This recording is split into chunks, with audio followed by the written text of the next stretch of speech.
Hello बच्चों, welcome back to the channel. कैसे हैं सब लोग? आई होप सब बहुत ही ज़्यादा बढ़िया हो बेटा।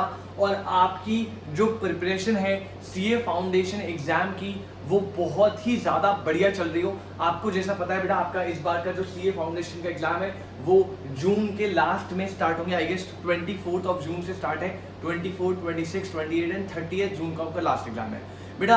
आपके लिए आज हमने इससे पहले हमने लॉ की 30 डेज की स्ट्रैटेजी डाली है ऑलरेडी चैनल पे। अगर आपने नहीं देखी तो लॉ की स्ट्रैटेजी बेटा अपलोडेड है, अभी रिसेंटली आई थी।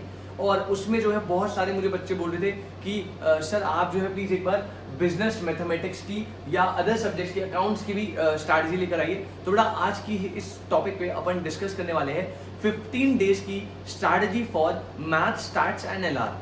अब बेटा जैसा पहले मैं थोड़ी सी बात कर लेता हूँ इंपॉर्टेंट टॉपिक्स पे, मतलब जो स्ट्रैटेजी है उस पर आएंगे अपन, लेकिन थोड़ी सी बात कर लेता हूँ। देखो, कोई भी बच्चा सीए फाउंडेशन जब करता है बेटा तो उसमें मेजॉरिटी लेवल पे वो दो बड़े सब्जेक्ट्स में अटकता है। और वो दो मेजर सब्जेक्ट है business law and business mathematics. ये जो मैथमेटिक्स है सर, अकाउंटेंसी आपने क्योंकि 11th 12th में पढ़ा है तो almost 80 to 90% of the topics same as 11th 12th है। कुछ कंसाइनमेंट, कुछ एवरेज यूनिट अकाउंट, करंट, छोटे मोटे टॉपिक्स ऐसे हैं जो थोड़ा एक्स्ट्रा है, बट मेजॉरिटी टॉपिक्स जो है बेटा वो आपके सीए फाउंडेशन के वही है जो अकाउंट्स में 11th 12th आपने पढ़ा था। सेकेंड जो इकोनॉमिक्स का सब्जेक्ट है वो as same to same microeconomics class 11th की है। तो अकाउंट्स एंड इकोनॉमिक्स में ज्यादा पंगा आता नहीं है बेटा। मेजर जो प्रॉब्लम आती है वो आती है बिजनेस और मैथ्स में। तो बिजनेस लॉ की स्ट्रैटेजी पूरी हमने अपलोड कर दी है 2-3 दिन पहले, थोड़े दिन पहले ही। और आज हम 15 डे स्ट्रैटेजी ला रहे हैं आपकी बिजनेस मैथमेटिक्स, लॉजिकल रीजनिंग और स्टैटिस्टिक्स की। भाई बहुत ध्यान से समझना और पहले ही इस बात को क्लियरली देख लीजिए, क्लियरली सुन लीजिए। एक डिस्क्लेमर छोटा सा बेटा, ये वीडियो सिर्फ और सिर्फ उन बच्चों के लिए है जो मैथ्स में बहुत ज्यादा सफर कर रहे हैं और जो मैथ्स में किसी भी तरीके से सर अपने को बस 45-50 नंबर आ जाए, उसके बाद अपन मैथ्स को बस पास कर ले 40-45 नंबर से, उसके बाद बाकी सब्जेक्ट में एग्रीगेट को खींच लेंगे। ये बेटा उन्हीं बच्चों के लिए है। अगर आपने पूरे साल मेहनत करी है, अच्छे से आपकी मैथ स्ट्रांग है, अगर आप विद मैथ्स वाले स्टूडेंट थे तो आपको ये स्ट्रैटेजी की कोई रिक्वायरमेंट नहीं है बेटा। आप सारे चैप्टर्स को बराबर टाइम दीजिए, बहुत अच्छे लेवल पे प्रिपरेशन करिए और टारगेट करिए एटलीस्ट 70-80, राइट। लेकिन अगर आप बहुत सफर कर रहे हैं मैथ्स में तो बेटा मैं आपको थोड़ा सा स्ट्रैटेजी, प्रीवियस डेटा को मैंने बहुत स्टडी करा और प्रीवियस डेटा को स्टडी करके एक छोटी सी स्ट्रैटेजी फॉर्म करिए। बहुत ही सिंपल, बहुत ही सॉर्टेड। भाई देखो, समझो। आपका जो सीए फाउंडेशन का टॉपिक है मैथ्स, स्टैट्स एंड एलआर, ये 100 मार्क्स का टॉपिक है जिसमें से मिनिमम ऑन एन एवरेज हम लेते हैं सर अपने को 50 नंबर चाहिए, ठीक है। मतलब पास होने के लिए आपको 40 चाहिए, बट मैं थोड़ा सा एक मार्जिन पे लेके चल रहा हूँ, दैट इज 50 नंबर चाहिए। अब सर ये 50 नंबर लेने के लिए आपको बेटा बैल बुद्धि की तरह सारे टॉपिक्स नहीं करने, नहीं रिक्वायर्ड। यहाँ पे हार्डवर्क की रिक्वायरमेंट नहीं है, 15 दिन में नहीं हो पाएंगे। आपको बहुत स्मार्टली वर्क करना है। स्मार्ट वर्क के साथ आपको वो सिलेक्टेड टॉपिक्स करने हैं जो एफर्ट्स में कम है, जो कॉम्प्लेक्सिटी में कम है और आपको मार्क्स जो है उनकी वेटेज बहुत ज्यादा है। तो वो सिलेक्टेड टॉपिक्स करने हैं और मैं आपको ऑर्डर बताऊंगा किस तरीके से करने। बहुत सिंपल तरीका बेटा, अगर आप 3 सब्जेक्ट है मैथ, स्टैट, एलआर, 100 मार्क्स 40-40-20 की देंगे बेटा। सबसे पहले जो मैं सजेस्ट करूंगा आपको करना ही करना चाहिए, that is your logical reasoning वाला पोर्शन। सर क्यों एलआर? सर सिर्फ 20 मार्क्स के, ये क्यों करें? पहले बेटा सुनना, भले ही आपने 11th 12th में मैथमेटिक्स ली हो या ना ली हो, नॉन मैथ्स वाले स्टूडेंट हो, अरे भैया लॉजिकल रीजनिंग कहीं ना कहीं आपका जो है वो बेसिक लेवल पे है स्ट्रॉन्ग। नॉर्मली बंदे का लॉजिकल रीजनिंग रहता है क्योंकि वो 9th 10th और बाकी जगह पे भी वो चीजें करता है, right. Coding, decoding, number system, relation होता है, ब्लड रिलेशन होता है, सिटिंग अरेंजमेंट होता है। तो ये चीजें जो है ना बेटा ऑन एन एवरेज अगर आप विदाउट मैथ्स वाले भी हो तो अगर आप इसमें थोड़ा एफर्ट डालो तो यार कर लोगे। इसमें ज्यादा कोई मैथ टेक्निकलिटी नहीं है, सिंपल है, कॉन्सेप्ट है, शॉर्टकट्स है, आप अप्लाई करोगे हो जाएगा, राइट। तो यहाँ पे अगर आप सबसे पहले लॉजिकल रीजनिंग वाले पे फोकस करेंगे, ये 4 चैप्टर्स है बेटा, number series, coding, decoding, odd man out, direction test, sitting arrangement, blood relation, ये 4 टॉपिक्स अगर आप कर लो 20 मार्क्स के। अब मैं कम से कम भी लेके चलूं तो यार क्या आप इस 20 मार्क्स में से 15 मार्क्स नहीं ला सकते।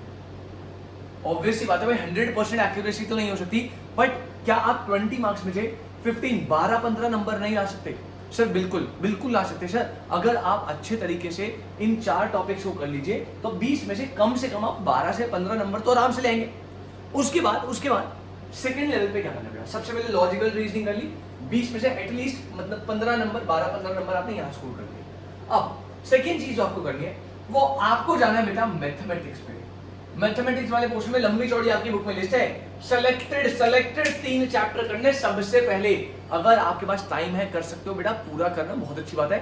सेलेक्टेड टॉपिक्स इनकी वेटेज है, सुनना ध्यान से। सबसे पहला टॉपिक है time value of money.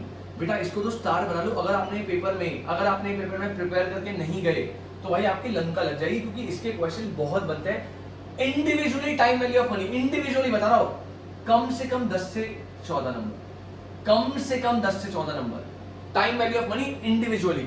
Out of 40 14 number का तो सिर्फ ये है। 2 टॉपिक जो बच गए, चैप्टर नंबर 1 देखोगे, ratio, proportion, indices, logarithm. Simple topic है, थोड़ा सा कॉम्प्लिकेटेड है, पर आप पढ़ोगे तो हो जाएगा और पेपर अच्छा खासा वेटेज आता है इसमें।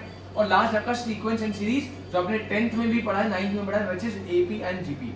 एपी जीपी पढ़ा है आपने, अरिथमेटिक प्रोग्रेशन, वो वाला टॉपिक। और अगर आप ये तीनों टॉपिक को कर लेते हो तो इन तीनों टॉपिक को करने के बाद बेटा आउट ऑफ 40 मार्क्स अब बड़े आराम से 15 to 20 मार्क्स लेके चलो। बहुत कम बता रहा हूँ, 14 नंबर का तो टाइम वैल्यू ऑफ मनी है, 14 नंबर का तो ये है। तो यहाँ पे आप 15 to 20 मार्क्स लेके चलो। अगर आप सिर्फ इन 3 टॉपिक्स को सिलेक्टिवली कर लो तो ठीक है। इनकी वेटेज तो वैसे 20 से 25 बनेगी, बट मैं उनमें से भी अगर आपकी 100% एक्यूरेसी नहीं रही, 15 से 20 नंबर आप यहाँ पे स्कोर कर सकते हो बड़े आराम से। तो एलआर का पूरा निपटाना, सबसे पहले 15 नंबर यहाँ होगा सिक्योर एकदम।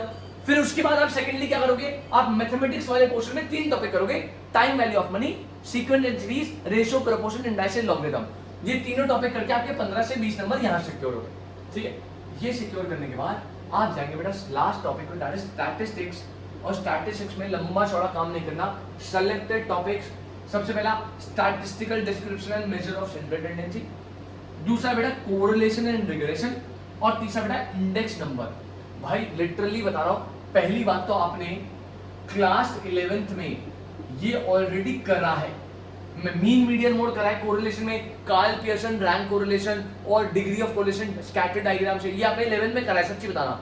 इंडेक्स नंबर आपने 3 तो करे, लेस स्क्वायर, पास्चर, फिशर वाले, 2-4 और एक्स्ट्रा होंगे, उनको देख लेना भाई। फॉर्मूला डायरेक्ट पुट करके आंसर आएंगे, तो इनमें आपको एफर्ट कम लगेगा बहुत ज्यादा, और वेटेज इनकी अच्छी खासी है। तो अगर आप ये 3 टॉपिक स्पेसिफिकली पकड़ो बेटा, 40 में से ना कम से कम 20 मार्क्स, कम से कम बिल्कुल मिनिमम लेके चल रहा हूं, स्कोर कर लोगे। अगर आपकी इनएक्यूरेसी भी निकलती थोड़ी, 20 मार्क्स आ जाएंगे। सर 15 से 20 नंबर यहाँ, सर 20 नंबर यहाँ और 15 नंबर यहाँ। सर टोटल अगर आप लेके चलिए 50 से 55 मार्क्स आपकी बन रही है। एक्यूरेसी अगर 100% नहीं भी रही तो, ठीक है, अगर नहीं भी रही तो तब बता रहा हूं। अब इसमें से भी अगर आपकी थोड़ी और भी मिस्टेक हो गई तो सर एटलीस्ट 40-45 मार्क्स तो बड़ी बात नहीं है। सिलेक्टेड टॉपिक करोगे बेटा 50-55 नंबर बिल्कुल पक्के हैं, बिल्कुल पक्के, राइट। अब इसमें से 40-45 मार्क्स अगर आप स्कोर कर रहे हो मिनिमम लेके, यार नॉन मैथ्स वाला बच्चा जो डर रहा है, तो 15 दिन में अगर आप इतना भी कर लोगे बेटा, आपके पास होने के चांसेस बहुत ज्यादा बढ़ जाएंगे। तो मैं अपने तरीके से सजेस्ट करूंगा कि अगर आपने प्रिपरेशन वीक करी है या नहीं करी है और आप मैथ्स की प्रिपरेशन सोच रहे हो 15 दिन में अपन फोड़ना चाहते हैं, तो स्टार्ट विद दीस चैप्टर। अगर आप 5 दिन 6 दिन 10 दिन अपनी मेहनत के हिसाब से कर लिए तो उसके बाद बेटा इन टॉपिक्स को और आगे भी जा सकते हो। लाइक मैथमेटिक्स में आपके चैप्टर कैसे है, इक्वेशन चैप्टर है भाई। इक्वेशन में क्या है, क्वाड्रेटिक इक्वेशन वगैरह, भाई सिंपल है, इतना उसमें लफड़ेबाजी है नहीं, ठीक है। और भी अदर टॉपिक्स है, आप उनमें भी जा सकते हो, जो सिंपल है, इतने डिफिकल्ट नहीं है। 9-10 में आपने पढ़े होंगे, ठीक है, कोई दिक्कत नहीं है। अब सर एक छोटा सा क्वेश्चन और आता है बच्चों पे, सर ये जो आपने बता दिया ना चैप्टर तो करना है, इनको अपन पढ़े कैसे, पढ़े मतलब सर कहाँ से करना है? बेटा देखो सिंपल सा तरीका है, देखो वैसे तो कहीं से भी कर लो, हर जगह से जितना ज़्यादा क्वेश्चन प्रैक्टिस करोगे बहुत बढ़िया, लेकिन मैं 15 दिन को रिस्ट्रेन लेके चलूँ ना, तो आपको सिर्फ 2 काम करने हैं बेटा। सबसे पहले आप अपनी मॉड्यूल के बुक के क्वेश्चन करेंगे। मॉड्यूल के बुक के क्वेश्चन करने ही करने हैं, हर एक्सरसाइज के, मिसलिनियस एक्सरसाइज के जितने भी वैरायटी ऑफ क्वेश्चन है मॉड्यूल में जो दिया है, वो तो इन टॉपिक्स के आपको करने ही पड़ेंगे, वो तो कोई, उसमें तो कोई सेकंड थॉट ही नहीं लाना। अगर आपने इन चैप्टर्स को अच्छे तरीके से मॉड्यूल से कर लिया, उसके बाद आप सेकंड लेवल पे जा सकते हो। अगर आपको जाना है दैट इज प्रीवियस लेवल के क्वेश्चन पे। सर आरटीपी एमटीपी, बेटा आरटीपी एमटीपी रुक जाओ, पहले आप मॉड्यूल के क्वेश्चन करो, फिर आप थोड़ा प्रीवियस के जो स्कैनर्स होते हैं उनके क्वेश्चन देख सकते हो। और उसके बाद अगर आपको लगता है सर अब तो अपने को बढ़िया चल रहा है, तो आप थर्ड में सजेस्ट करूंगा फिर जाके आप एमटीपी और आरटीपी पे जाना, क्योंकि बेटा एमटीपी के क्वेश्चन थोड़े से टेक्निकल होते हैं, थोड़े से। तो अगर आप स्टार्टिंग ही उससे कर दोगे मॉड्यूल के बाद, तो हो सकता है आपको कॉम्प्लेक्सिटी मिले, हो सकता है आपका कॉन्फिडेंस मोरल डाउन हो जाए। तो पहले मॉड्यूल लेवल पे करना, उसके बाद आप प्रीवियस ईयर क्वेश्चन जो स्कैनर्स में होता है वो करना, और उसके बाद आप एमटीपी आरटीपी जो है अपने एग्जाम डेज के टाइम पे देख के जाना और बढ़िया तरीके से कर लेना, कोई दिक्कत नहीं आएगी। लिमिटेड टॉपिक्स भी करोगे तो I assure you in topics से आपके जो एग्जाम में क्वेश्चन बनेंगे ना वो 100% इतने बनेंगे जिससे आप पास हो जाओ। और वो डिपेंड करता है आपकी एक्यूरेसी कितनी, आपने प्रैक्टिस कितनी करी है, कितना आप रिटेन कर पाए। लेकिन इस बात की मैं गारंटी दे रहा हूं कि अगर आप ये सिलेक्टेड टॉपिक कर लोगे तो 50-55 की वेटेज तो ये आपको देके ही जाएगा। इतने क्वेश्चन आपको दिखेंगे पेपर में इन टॉपिक से, राइट। उसमें से आप काट कूट के 40-45 निकाल लें अपने कुछ जैसे तैसे, ठीक है। तो वो काम आप कर सकते हो बेटा। आई होप आपके लिए वीडियो जो है बहुत ज़्यादा इंफॉर्मेशन वाली हो, और अपने सारे फाउंडेशन के दोस्तों से प्लीज़ ये स्ट्रैटेजी जो है शेयर करना, ताकि ज़्यादा से ज़्यादा बच्चों की हेल्प हो पाए बेटा।